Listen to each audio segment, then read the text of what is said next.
welcome back to another video, and this is my collective eyeshadow palette review for the month of August.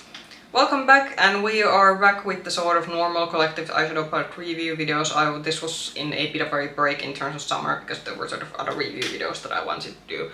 Anyway, most of these are actually like summer launches, so we are kind of like now reviewing the sort of summer things that I did manage to get. There are still like things, for example, things in my...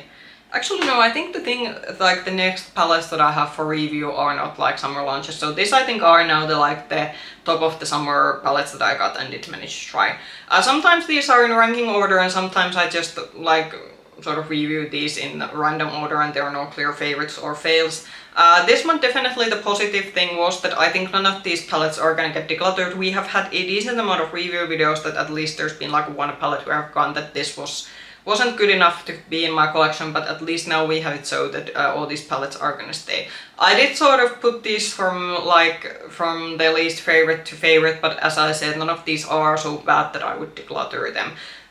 In this side you're gonna be seeing 3 demo looks and swatches of each palette, so you can kind of get the idea how the palettes look like in sort of real use. But anyway, let's start talking about the palettes because we have some like interesting things and interesting comments about that I have from these. So first one is from the Oden's Eye Summer launch. So Oden's Eye Summer launch this year was quite big. We altogether got 4 palettes and then there were like altogether 12 lip products. The lip products that I did get, you have already seen a review, or you can go and watch a review of those. Those were included in my collective makeup review video that already went out last week. So if you are interested about the lippies, you can go watch that one. But from the summer collection, they sort of, even though it was a summer launch, they sort of released 4 palettes according to seasons. And they're sort of 4th in this month's review videos. This one, so this is the Winter Alva palette. And I think why this is like ranking the, kind of in terms of like reviewing, why this is ranking the, I would say like lowest or the 4th one, is purely because of the color story. This is a very like cool leaning color story, or not cool, but almost blue leaning color story. So this is basically a purple palette, but these are quite blue leaning purples. We do have like pops of cranberry in this one, which I do think is kind of fun, but it's a majority of purple palette. I do think in terms of quality, we did have a bit of ifs with this one, so especially these 2 paler shades, so the pale yellow and the pale lilac over here, they were kind of like you needed to build them quite a lot, and I have tried now, considering that I think Oden's Eye is one of the brands that I have quite like most palettes in my collection. I have tried my fair share of pastel Oden's Eye shades and they have done better. With shimmers, I think with this one I didn't have anything to complain. Some of these shimmers are more like opaque ones and some are more topper-like, but I do think the shimmers altogether did work out quite well. Now I'm gonna post the looks and swatches. I do think if you can see from the looks, this is a pretty crunchy palette altogether.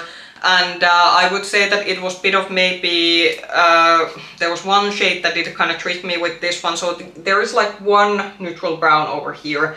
But actually, after using that one in one of the looks, I realized when I was doing a look that wait, we only have this one neutral brown, but all the other shades are more or less like colorful shades. So you aren't gonna get also like purely neutrals with this palette. So I think that if you especially like you maybe want a more neutral leaning palette that has kind of pop-up purples, then this isn't the palette for you.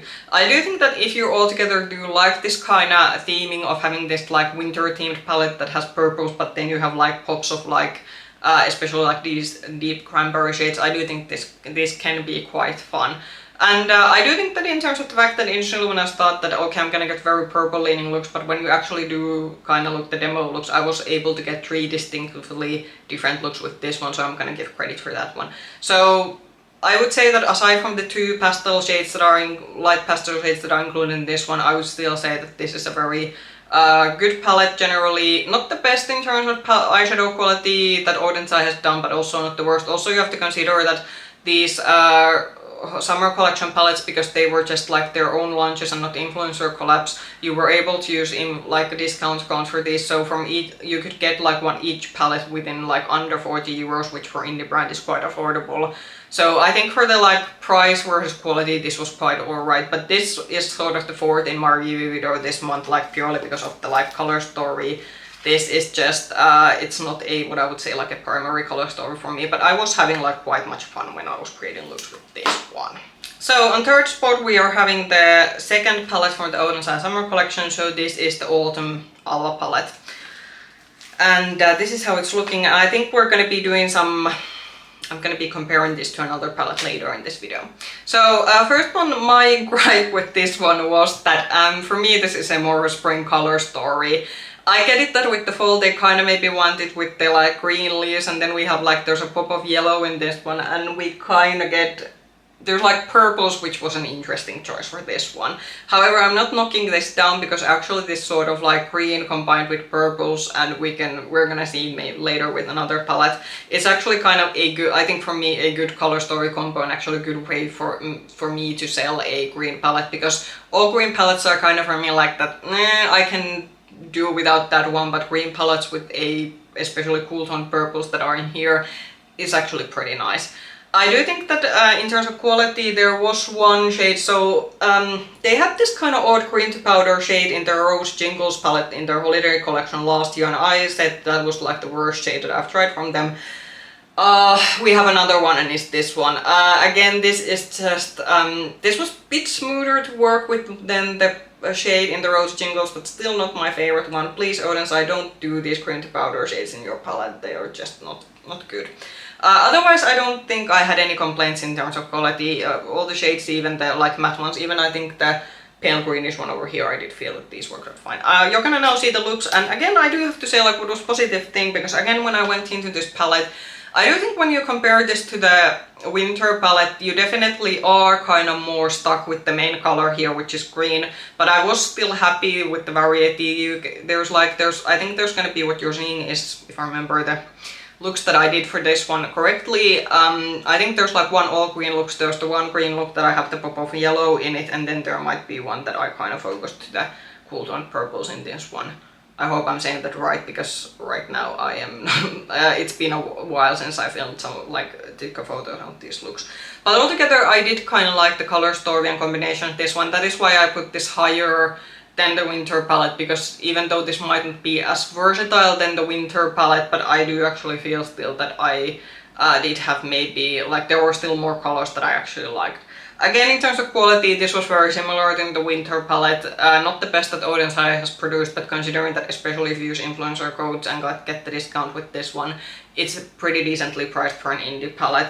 And yeah, I would say altogether, like if you have been eyeing any of these, like if you have been eyeing either of these seasonal palettes from Oden's Eye, then maybe I would give one of them a try. And they do, because they did altogether 4, so there are quite a few color stories that you can choose from.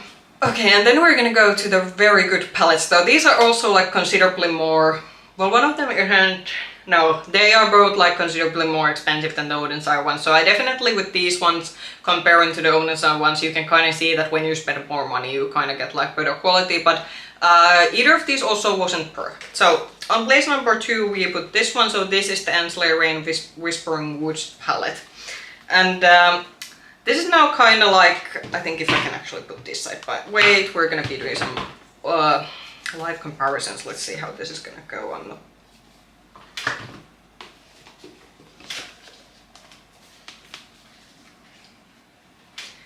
So I hope we're on a camera. So if you can kind of like see these ones, this is a more amped up variation of this one. You can kind of see that the tones are similar. This is more muted, this is more amped up. Did I need both of these? Probably not. However, am I happy to have both of these? Definitely yes. But I think already like maybe this is like a good fan service in this case. If you've been eyeing both of these, you necessarily don't maybe need both of them. Are you maybe more for the muted greens and purples, or do you actually want a very poppy greens and purples? Okay, so that was the sort of comparison part of this video. Now regarding this Whispering Woods palette. So Ensley Rain is one of those brands that I would always say that don't buy everything from them, buy only the palettes that you actually like, because these are hideously expensive. I think I paid close to over 80 euros for this one. Also they have, there isn't as many shades in this one as in some of their other palettes that I own from them.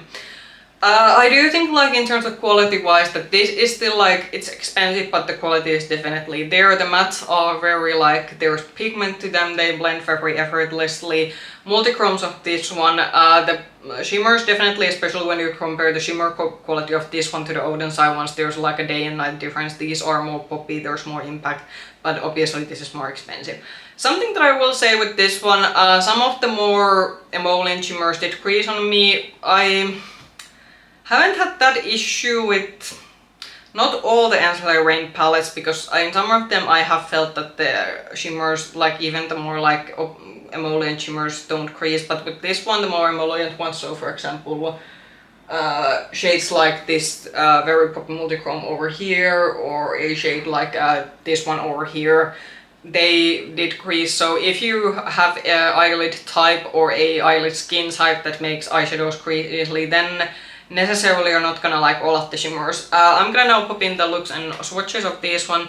I do have to say I did like all of the looks like I did with this one. I did a more grungier purple look mixed with greens, and I used the sort of very like very poppy sort of like purple to green to red to gold, a multi-chrome that is included in the palette.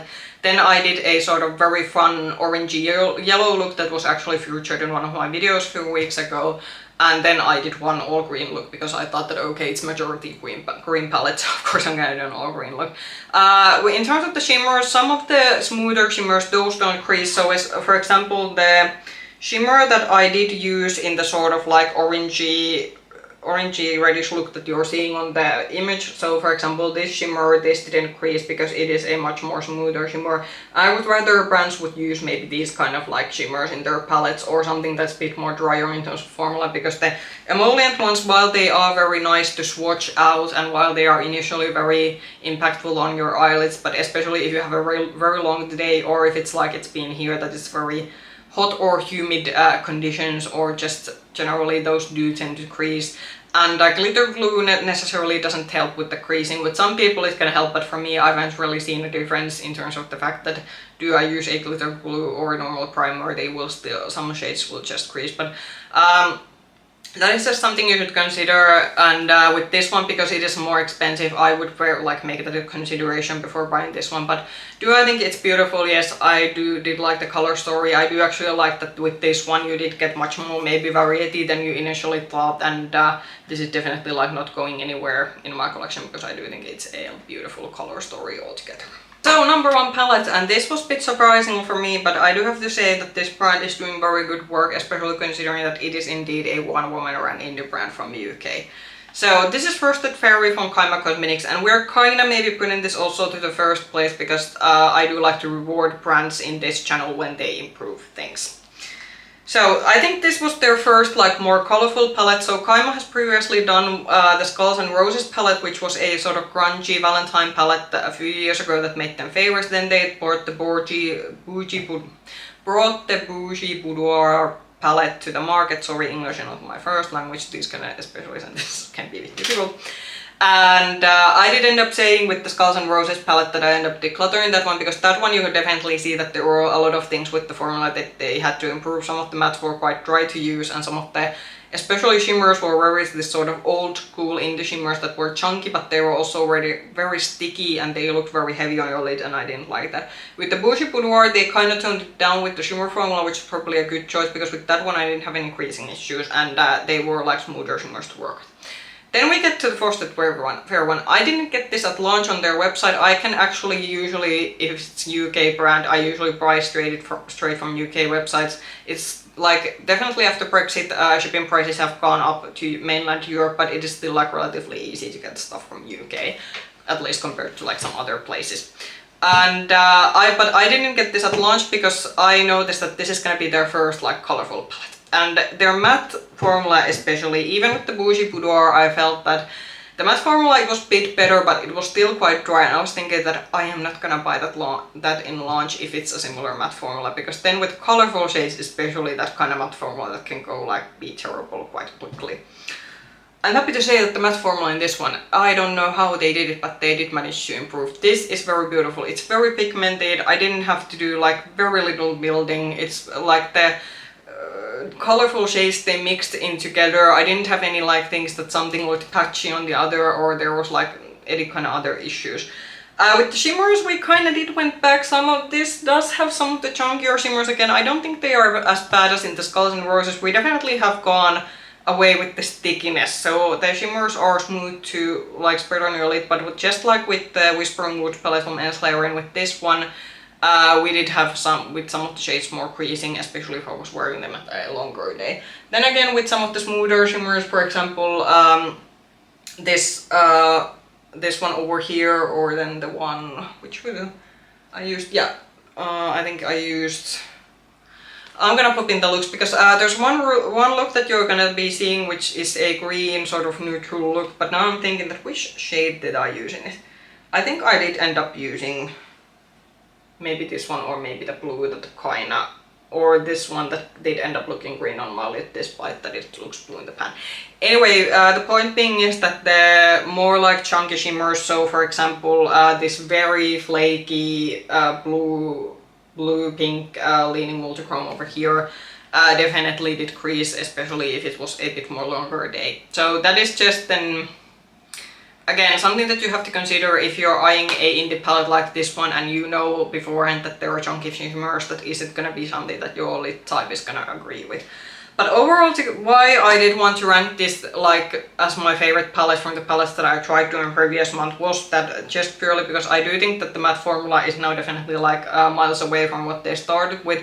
And I do like the variety you get with this one, because this, well, it is you could say that yeah, it's kind of a rainbow palette, but actually it is in a very good condensed way, a very good palette where you get a very nice variety. You can kind of get a more, well, not a sort of full-on, you can kind of get a like a neutral look with a pop of like colorful shimmer, because you kind of have this dark brown over here, and then you have this more like pale gray brown leaning shade over here. You're still gonna probably have to end up using one of the colorful shades to sort of like get the look full on together, but you kind of have a technically an option to also do a bit of a like more neutral leaning look with this one, but then you do have all these kind of fun colorful shades. I do also think that in terms of gradient this is quite good. We have like deep shades, we have mid-tone shades, and we have like lighter shades. I do think that I was maybe missing, yeah, I was missing a one sort of like a more deepening up shades to maybe go with the sort of like blues and greens that are in this one, because the two deeper shades in this one are like more what I would say a brown, and then this this one is like more purple leaning, so that is maybe the only like downside that this didn't have, but otherwise good improvement from the brand, and this was definitely worth the #1 spot from the palettes that I reviewed for the past month. Those were the 4 palettes that I had to review in this month. Comment down below, have you tried any of these palettes and what were your thoughts on them? Or if you've been trying out other palettes, do let me know maybe some of your favorites and fails from the previous month. If you like this video, push the like button, subscribe to the channel, ring the bell button if you want to get notifications from future content. You can also find me with the same nickname, Makeup Hedgehog on Instagram. I hope I'll be again soon in the video. Bye bye!